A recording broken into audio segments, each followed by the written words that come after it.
Using a torque wrench isn't something everyone does every single day. But if you're working with precise torque specs, especially on cars, they're essential.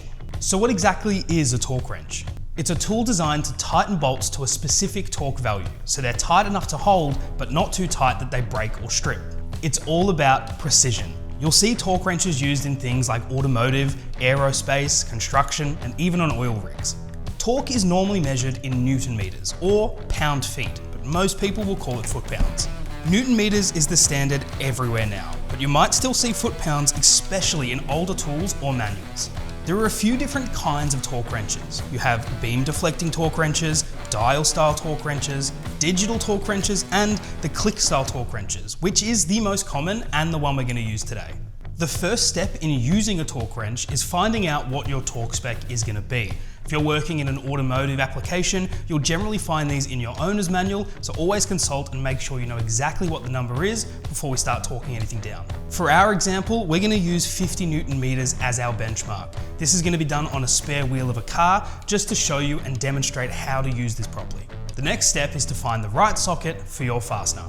Then we'll set up the torque wrench. You want to unlock the handle by pulling back on the collar.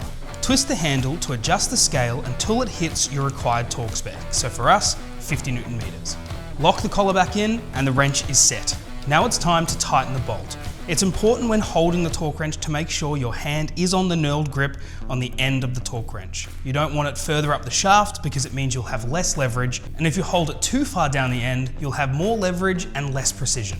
You want to use your offhand to brace the head of the torque wrench just to make sure that it doesn't rock back and forward too much when tightening down the fastener. Apply pressure on the torque wrench until you hear or feel the click. Then you've hit your torque. It's important not to continue tightening after you've heard the click because it means that you're applying more torque than the torque wrench is set for. You want to always make sure to wind the torque wrench back to zero when you're finished. This takes pressure off the spring of the torque wrench and keeps it precise for longer. These are precision tools and looking after them is the best way to keep them accurate. If you've got any questions about torque wrenches or if you have any tips and tricks for torque wrenches that you've used in the past, leave us a comment below.